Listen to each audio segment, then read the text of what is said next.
Hi, my name is Amir Manzoor.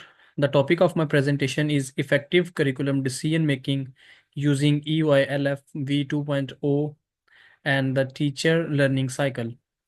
My student ID is 8370487. If I talk about the overview of this presentation, we have very good curriculum decision making using EYLF. In this session, we will start by examining a range of assessment approaches utilized in early childhood education. We will then explore how the early years learning framework underpins making intentional and responsive curriculum choices. The teaching learning cycle, at a large part, will form the basis of our decision, which is a cyclical process rather than dynamic in nature, and it involves the sustainable development of educational practice. At the end, we will make links between strategies for teaching and the graduate teachers standards in order to give us the knowledge on how to figure out the professional practices. So basically, it is the connection of the different standards of early childhood educators.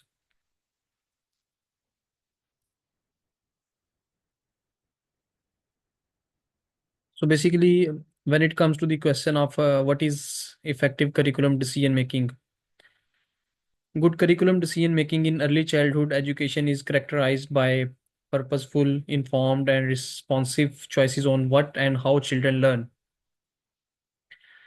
You can see in the slide, which is the first point is purposeful and informed planning sporting children's, which is followed by the identity. It requires more than just implementing a plan.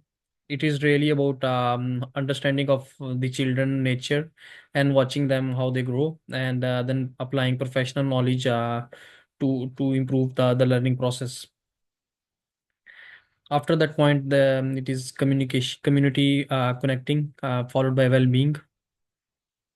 When we discuss about sporting children's identity, we mean that self-growth, cultural heritage, and individuality, which is different in different individuals.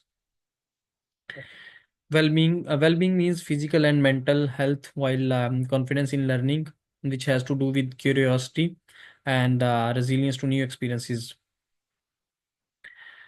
The other 2 points are confidence in learning and followed by the communication skills. It involves more than just speaking and listening. This also includes the gestures as well as understandings. The last point is narrative through its outcomes, principles, and practices, which is guided by EYLF, and it has outcomes, principles, and practices. Assessments in early childhood. There are three key approaches in this slide, which is formative, summative, and diagnostic. It has a variety of purposes and can be used in multiple ways depending upon the nature. The first one, which is formative assessment, it has its resemblance with the ongoing and part of daily teacher professional practices to modify it. For example, if a child is struggling with some tasks, the teacher can support there and then. However, summative assessment, it occurs towards the end of a learning cycle and which can be useful in evaluating the progress. It could be also used for reporting to families or programs or the parents. The last one, which is diagnostic assessment, it identifies strengths and early needs. It is used to knowing what specific strength and deficiencies a child has, or what is the strength of that particular child. So all these forms, they provides a richer picture of the child and add to responsible planning.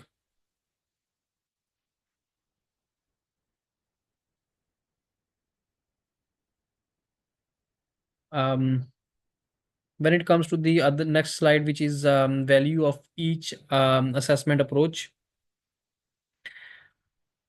Let us analyze in more detail what is the worth of each strategies. The first one is formative.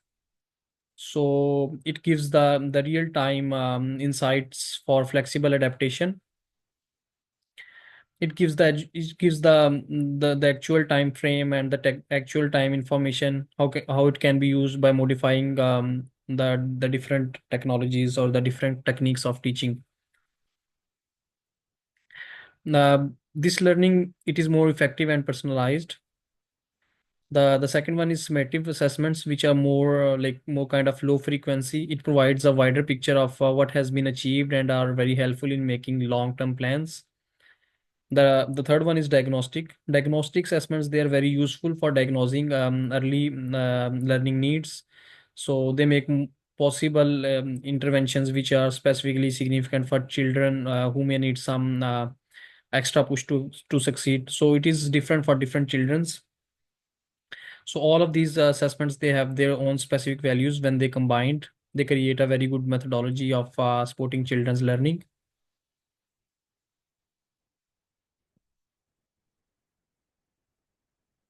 The next slide is the teaching learning cycle.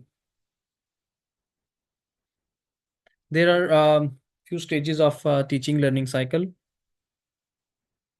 First one is observe. Second one is analyze, learning, plan, implement, reflect, followed by the continuous and responsive to children's interests and strategies. This cycle is one which is ongoing, flexible, and it can be therefore accommodate the changes as children develop and learn. It helps educators to be responsive and proactive towards holistic development.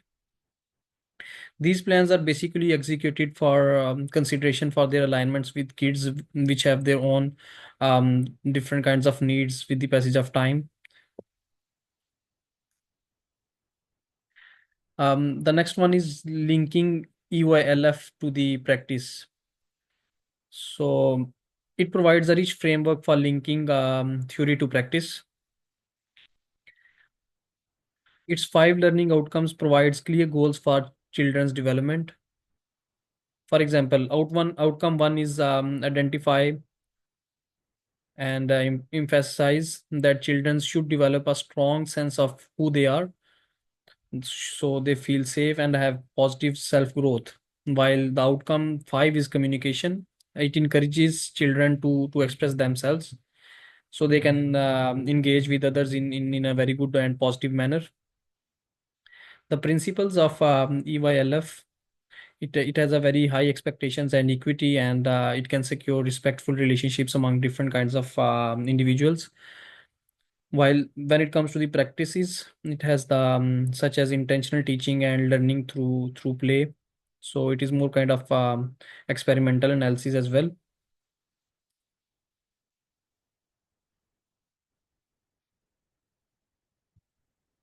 The next slide is identify and the community. How EYLF outcomes play in practices. An example will be considered in this outcome. So let us suppose we have the classroom activity of different childrens. They are sitting in a circle and they hear a story from different cultures, and then they team up to make a visual for the story. So in this way, this experience is aligned with the outcome, which is children's sense of belonging, by assigning children to different masters of feelings of belonging and connect to the cultural identities of others. The same way, it also covers the different assessment as well, which is the different outcome, that is awareness of culture and connection. Such activities, they can also be educate the children on how they diversify in different topics. It demonstrate how this kind of technique, or maybe the decision may be aligned with the EYLF in achieving the goals and a cultural responsive way.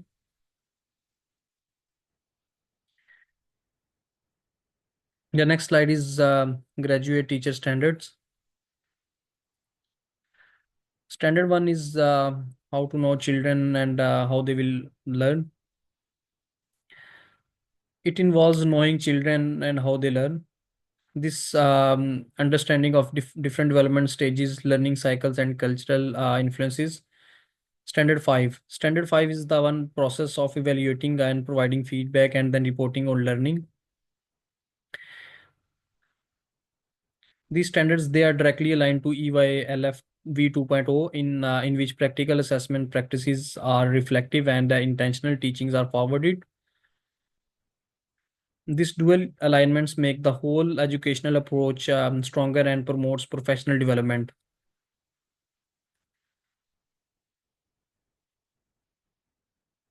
The next slide is assessment data.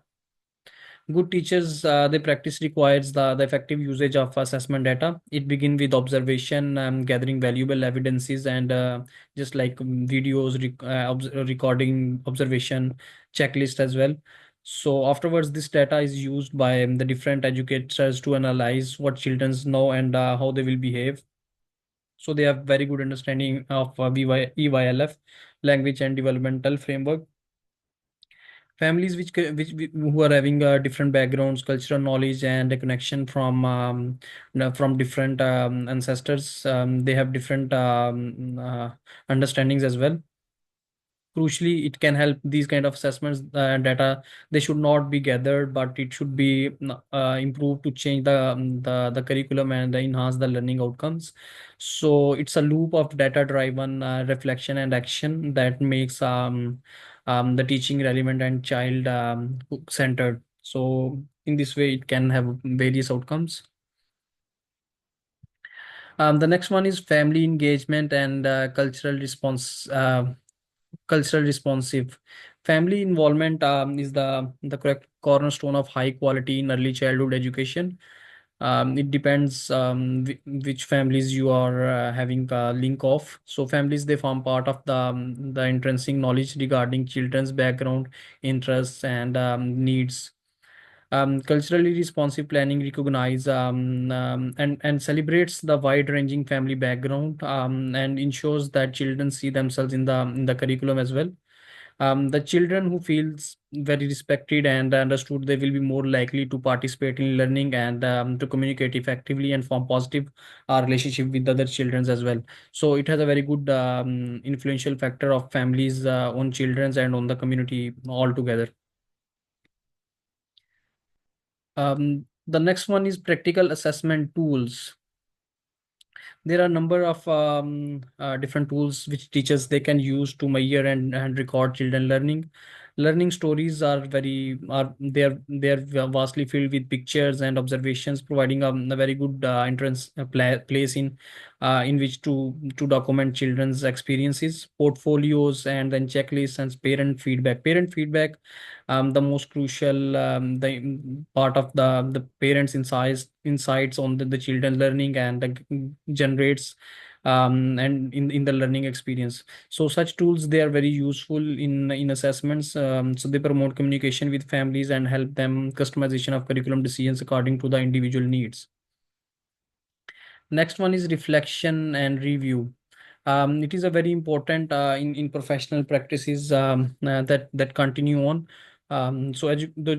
Teachers should reflect individually and through a team to discover strengths and this can includes ideas regarding the strategies that would work or that would not work. So new ideas to explore how they will teaching matches with the EYLF outcomes.